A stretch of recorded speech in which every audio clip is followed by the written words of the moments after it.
When you think of iconic, what's the first thing that comes to mind? Is it Superman, James Bond, John Cena, Hulk Hogan specifically as the nanny because for some reason that movie's engraved into your brain? The first character that pops into my brain is Spider-Man, and it's not even a specific version. It could be Tobey Maguire, Ultimate, Red Cartridge Spider-Man, Tom Holland. Absolutely not.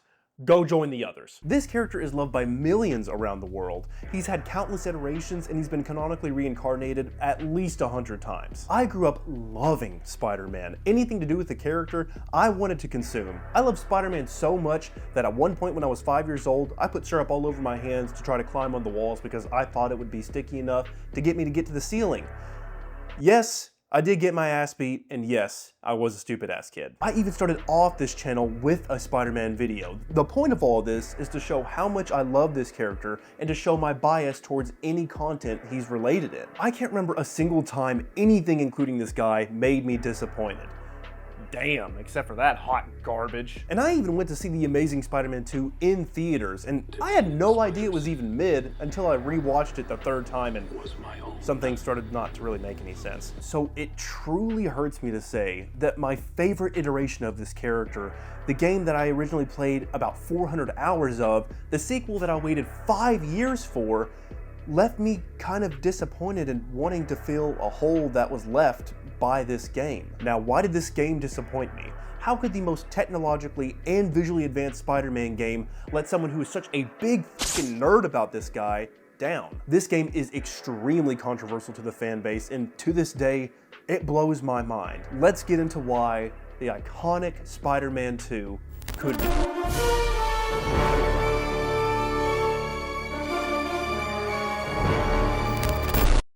Spider-Man PS4 was such a highly anticipated game when it was revealed. The last Spider-Man game that came out before this one was this one.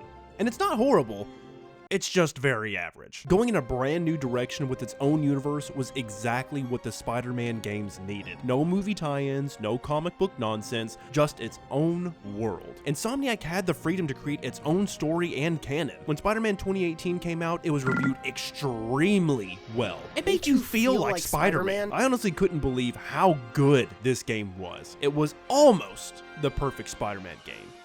Yeah, I said almost. We all know why. The characters were likable, the writing and story was intriguing, the voice acting was top-notch, and the graphics were incredible, even on the PS4. But most of all jokes aside, they really did make the player feel like they were bitten by the spider and had control over these amazing and fun abilities. It was a game that I honestly had a hard time putting down. Everything about it was amazing. So obviously, players look forward to the next installment. I was so hyped for Miles Morales. Hell, it was the reason that I bought a PS5 in the first place. After beating that game, I was so interested in seeing how we were all going to play as two Spider-Men. How are they going to handle Venom? Evil Emo Peter?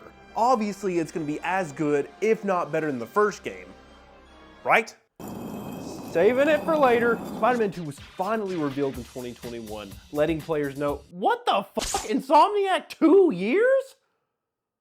Why? God, this wait was brutal, especially with the barren wasteland that is PS5 exclusives. This caused people's expectations to be absolutely crazy, including mine. Now, to be fair, Insomniac actually did fulfill most of my hopes and dreams for the sequel.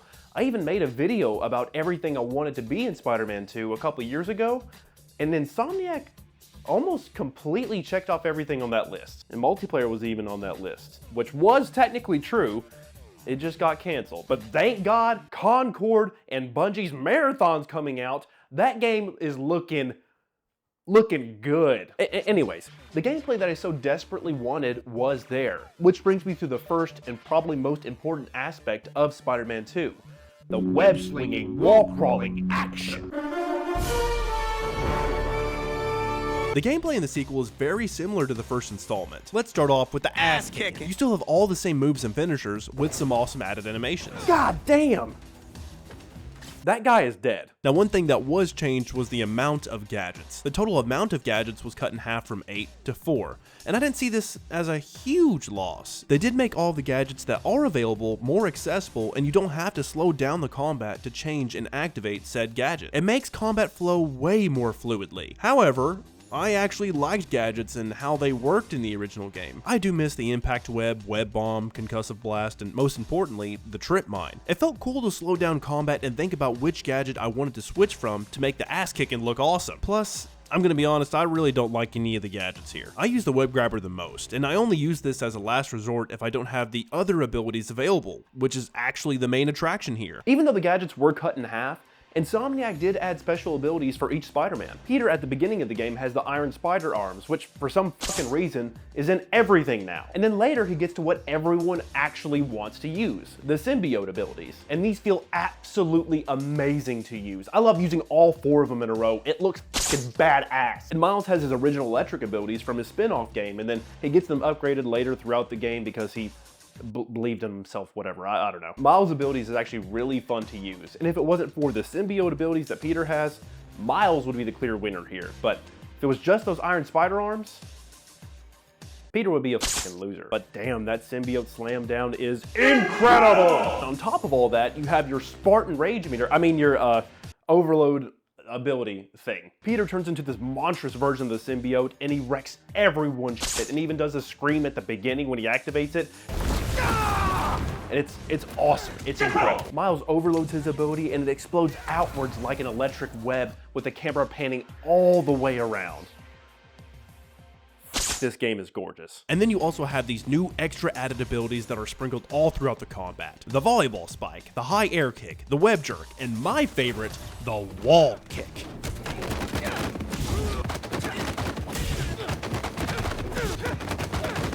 I can only imagine Spider-Man is kicking the air out of this guy over and over and over. The guy afterwards is probably like...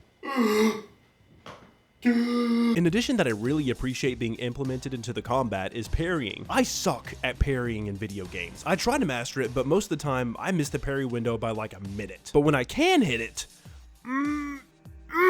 God, it's so damn satisfying. I also appreciate how Peter has 2 different styles of parrying depending on the suit or setting that you choose. Parrying just spices up combat if you played so many hours of the game, and it definitely makes combat difficult to master in the sequel compared to Spider-Man 2018. So combat is definitely evolved and way more fun than the first game. I honestly see the first game's combat as boring compared to the sequel when I go back to play the original. Another part of the gameplay that was majorly upgraded in the sequel was the stealth sections. To take down enemies with stealth in the original game, you can use your environment, trip mines, and Spider-Man can also web enemies from up high as long as you're perching or sneaking behind them. In Spider-Man 2, one single implementation in the game made stealth way more fun and accessible. This amazing little web line. I didn't use it as much in my original playthrough, but I used the out of it in New Game Plus. I didn't know how versatile this was until I actually tried to use it in stealth. In Spider-Man 2018, it felt like you had to fight your way out of some events, but in the sequel, you can approach almost any mission or event by doing stealth. This one little line allows Peter or Miles to get to areas above enemies that couldn't be possible before. You can chain them together, web 2 enemies at once, distract other enemies, web them up from a wall, the ceiling, anything. By the time you're done with these stealth sections, it almost looks like a real spider web. Stealth was fun in the first game, but here,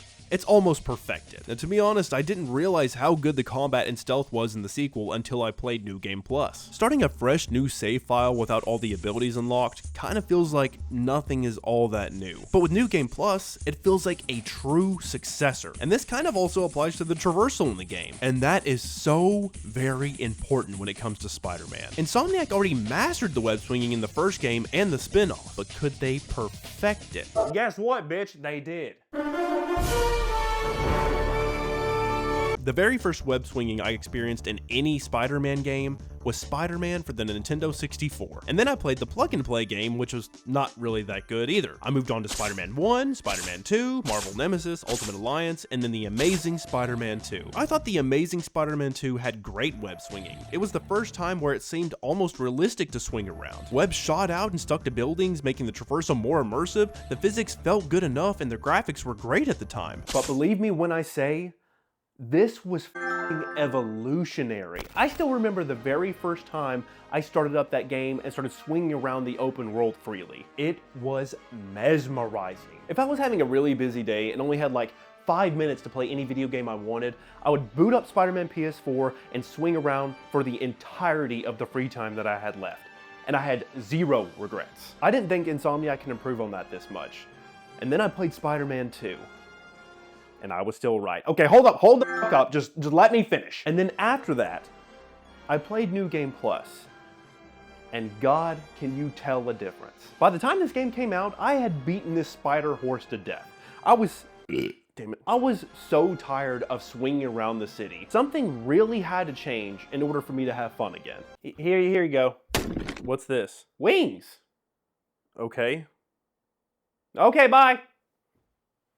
I abused the absolute hell out of these in my first playthrough. While I did ask for these to be in the game, you can get extremely far with these web wings. I'm talking like, you can get like 80% of the distance that you're trying to go to with just the web wings, which kind of defeats the purpose of web swinging. And I know this is just a player's choice thing and you could just not press the button, but I couldn't help but use it, and it just kind of deflated the immersion of being Spider-Man swinging throughout the city. So in the initial playthrough, there really isn't anything new with traversal, but in New Game Plus, I actually started to swing around for fun again instead of using it to get to the next mission. I was pulling off insane tricks. I felt like I was going at the speed of sound, just zipping all over the place. Starting off the game with all the extra traversal mechanics unlocked was exactly the new experience I was looking for. Pulling off different tricks changes how both Spider-Man web swing. Miles' tricks are copied from the first game, which isn't a bad thing. His tricks were incredible. If it ain't broke, don't fix it. But we actually get a fresh new set of tricks for Peter, and they nailed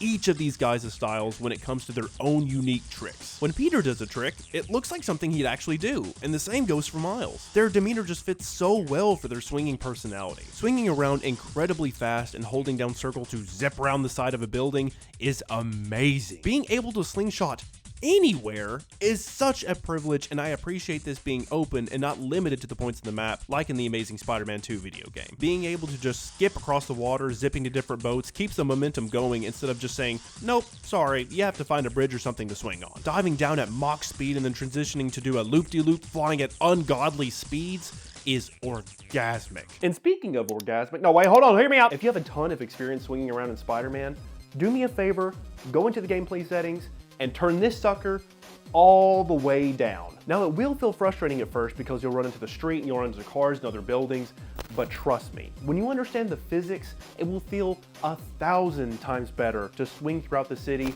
and it'll look so much cooler. If you've ever wanted to feel like you're swinging around like this, or this, or this, then just keep practicing with this setting. Please trust me. I absolutely love Insomniac and their ability to give the player unlimited customizability in the settings. To whichever dev suggested all of this, or multiple devs, thank you. Obviously, Insomniac can't just throw all this new shit at you all at once. I get why it's spaced out and you have to unlock it as you go, but I absolutely had more fun swinging around in New Game Plus than my original playthrough. It blows my mind how there are two Spider-Men, but it genuinely feels like they are two different people when you're swinging throughout the city with them. They feel unique in their own right. Insomniac's detail is just next level, man. Which, let's actually get into that real quick. Here's a quick section called Insomniac's detail is just next level, man. Insomniac is on another level when it comes to showing how much they love the game they're making. Anybody that has played the original Spider-Man games knows this. Even a casual player will notice at least one thing that makes you say, damn, they really did the extra work to do that? The level of detail they put into their suits is astonishing, really. Every suit has its own unique pattern and texture of fabric. I can tell exactly what this would feel like just by looking at these suits. They even added their own unique patterns on the suits that had no texture before from the comics, and it looks incredible. As Spider-Man gets damaged in battle, his suit will reflect how much health he's lost, and the battle damage is also unique to each and every single suit. They didn't just copy and paste the textures. I checked. Every suit has a different battle damage design, meaning there is like 10 different texture designs of each suit. God damn! Spider-Man's dialogue changes depending on if he's swinging or not swinging, meaning they got the voice actors for Peter and Miles to record two different versions of every single line they had swinging around in the open world. When Peter reaches max emo stage with the symbiote, Insomniac removes every single side mission and most of the events in the open world to prevent breaking the immersion that Peter's changed. This basically just means they didn't want you to play as Peter being an asshole to his dying friend and then all of a sudden have a heart-to-heart to a homeless man about his dead wife. Miles' Black Panther suit makes no noise when walking around because this is comic accurate to Black Panther's suit.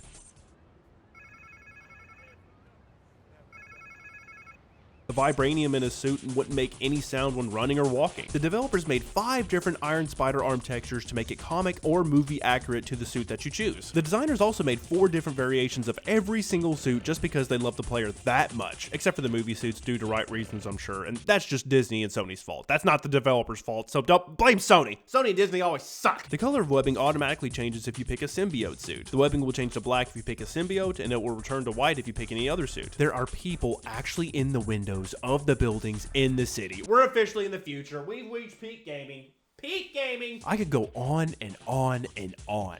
Basically, goddamn, this game studio is amazing. I am so happy that Insomniacs are the ones who get to make these games. I cannot imagine another developer putting this level of fun and detail into this amazing character, which makes the next section I'm about to talk about really hurt. We'll finally get into why one of the reasons this game really missed for me. The story and writing. I am absolutely not going to pretend that I know anything about story or writing. Listen, I'm not that smart at all. I went to college for 2 weeks, stopped going, didn't officially drop out, and had to pay thousands of dollars. So just keep in mind, everything I'm saying is irrelevant and coming from a dumbass. For months after beating this game for the first time, I had no idea why I was disappointed by this game. Now I realize there were 2 reasons. The second reason we'll get into later, but the first reason is the writing and the story. Spider-Man 1 focused on one essential main character. There were 2 side stories with Miles losing his dad, but the main focus was Peter. Peter is trying to find out why there's a new gang in New York, what's going on with the Sinister Six, and eventually defeat his once father figure and mentor. And I know there's a little bit more to that, but that's the main gist. The second game deals with more of Peter's backstory, developing his relationship with Harry, dealing with Kraven, getting the symbiote, saving Dr. Connors, being emo Peter, fighting Venom, along with all this other side shit. Miles is dealing with not trying to enact revenge on Martin Lee for killing his dad, saving Peter from the symbiote, and writing his college essay. Mary Jane is having to deal with her new job writing at the Bugle, while also dealing with Peter's new attitude and him not having a job and having to pay the bills. Harry is battling his disease and becoming Venom. Carnage is here too. Sandman's at the beginning with his own side stuff. Instruments get stolen. Oh, Yuri the cop is back and she's a bad guy. Oh, look, Black Cat has a sparkled Mr. Doctor stick. Oh my god, there's so much packed into this game. There is so much more that I haven't even touched on in the story, and I know that some of the stuff is side story and it's optional, but even with all the side stuff taken out, it still feels like there's a lot going on. Way too much in my opinion. Spider-Man 1 felt more grounded in a way, while Spider-Man 2 feels crowded and chaotic. Now, I personally feel that Insomniacs did the best that they could, but something just feels off about the game. And I could be the only one. Am I the only one? Am I the only one here that feels that way? Plus, the writing feels just like a little bit more cheesy, and someone else is behind the script for the second game compared to the original. Guess who else is at Coney tonight? Hint, you've crushed on her for like over a year. Come on, bro. Don't bro me, bro. Some jokes that Peter makes in Spider-Man 2 are genuinely hilarious, incredible, and just the right amount of cheesy. Okay, before we get down to business, there's something I have to tell you. I'm fresh out of honey. And yet, some parts of the writing are tear-jerking. They're extremely emotional. For instance, the part where Peter's at the carnival and he's on the Ferris wheel and he shoots a web at the roller coaster cart and he's holding on as long as he can. And when he thinks he's about to let go, he says, "I'm sorry." God, it's so good. And another part that got me is when Peter gets stabbed, he's bleeding out, he's dying, and Mary Jane is carrying him. And he confesses to the love of his life that I'm sorry. I was always so busy. Don't. He apologized for being Spider-Man, saving everyone in the city, that he was so sorry he was so busy. That is truly something Spider-Man would say. Peter and Miles' relationship in the game is great. It truly feels like it's a pupil and his mentor, but in a very caring and respectful sort of way. The way Peter teaches Miles and approves of him is awesome to see. And you're cheering for Miles the entire time. You want him to do a good job. You want him to do as good, if not better, than Peter. A huge part that everyone looked forward to in this game is the symbiote storyline. I personally didn't see any huge problems with this. But remember, this is coming from somebody who genuinely likes Spider-Man 3. It's scary to see Yuri Lowenthal act like a complete ass. It actually hurts to see Peter say the things he does and treat everyone with so much disrespect, even the people of the city. While I do think that some of the screaming in combat is Gonna wish he never came to New York. unnecessary, overall, I like this version of the symbiote storyline. And Venom is... my god, Venom is f***ing fantastic. Tony Todd's performance is literally what I hear in my head when I think of Venom speaking now. This iteration of Venom is on par with the N64 version of Venom. He's fucking massive, terrifying, and a bulldozer. One thing that absolutely nailed this character down as my favorite in the game is the confrontation with Kraven. Insomniac really did it. They did what even Sony's movie studio is scared to do. Venom eats the head off of this dude in one bite with the blood dripping down and everything. Venom's teeth is just covered in blood while he screeches. I'm not joking. This is perfection. This one mission where you get to play as Venom might be my favorite in the entire game. Maybe my favorite in any Spider-Man game. Man, God, that Venom game can't come out soon enough. One thing though that really sours all of this for me is the ending fighting scene. The fighting with Venom is great, but it's the cutscenes after. Once you defeat Venom, Harry begs Peter to get Venom off of him. And how does he do this? Well, Peter uses his new anti-Venom super magic hand power to get Venom off and kills Harry in the process. It's probably just me, but this all feels like...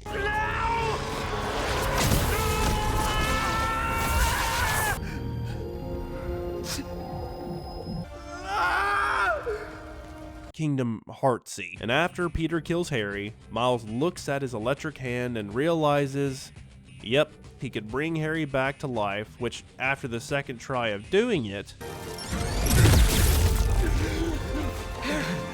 oh wow, he's back alive.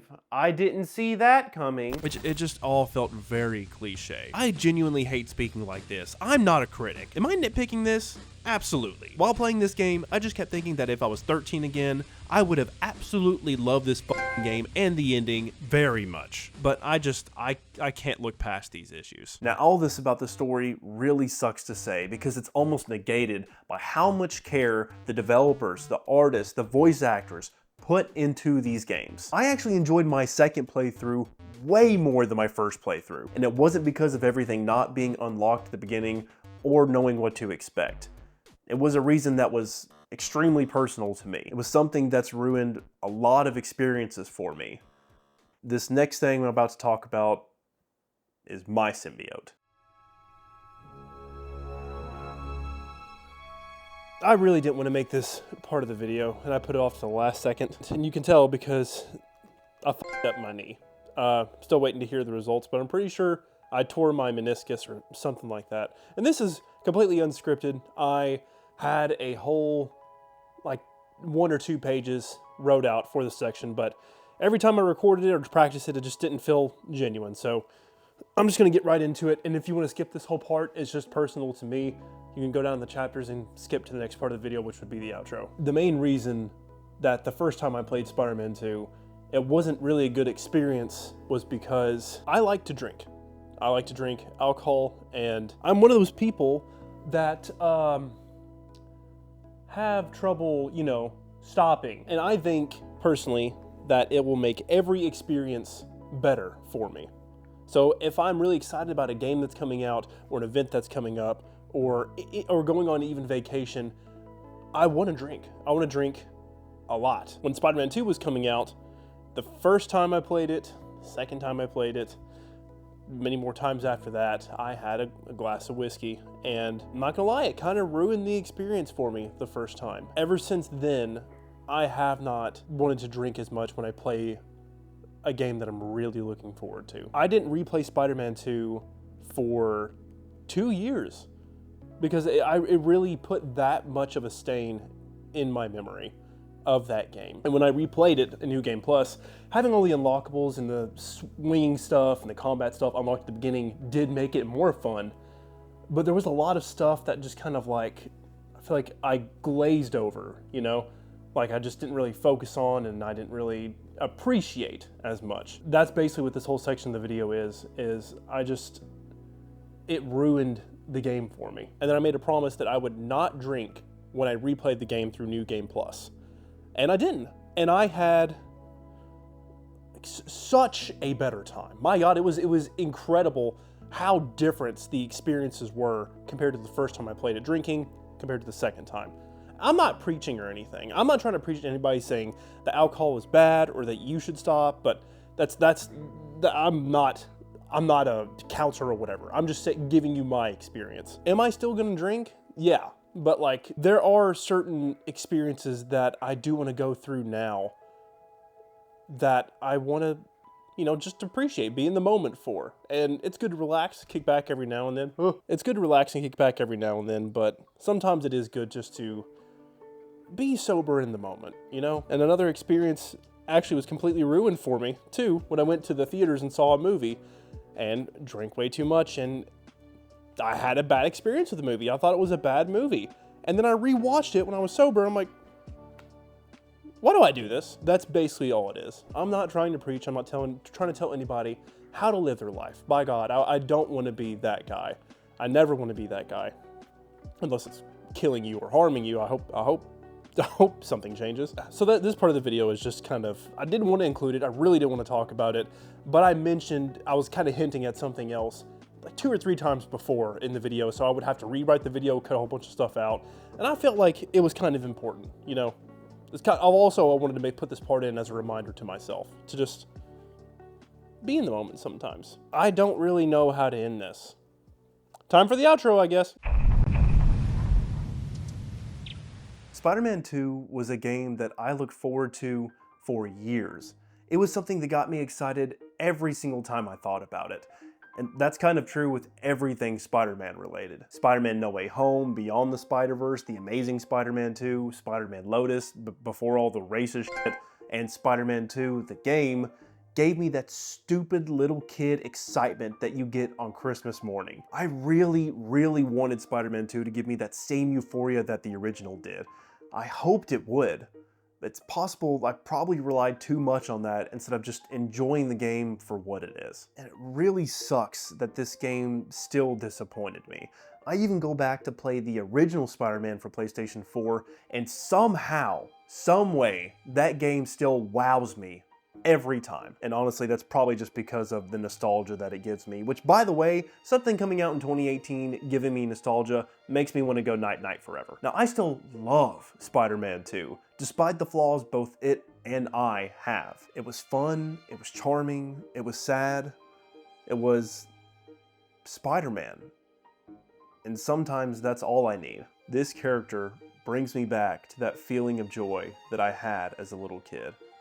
That's really the thing I'm searching for.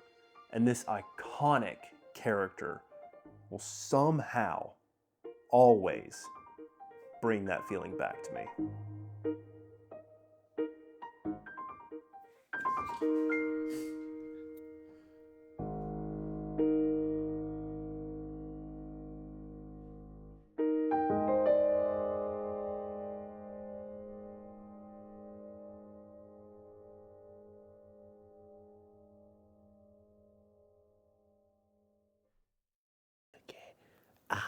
Papa, Mr. Big Brown Booty Man. Oh, my buddy. He look at me, give me kisses. Good boy. Good boy. Sorry. No, I can't get up to press stop. He's getting comfy. I can't stop the video. I'm sorry, guys. I guess it's just going to be an hour-long video or until my camera dies.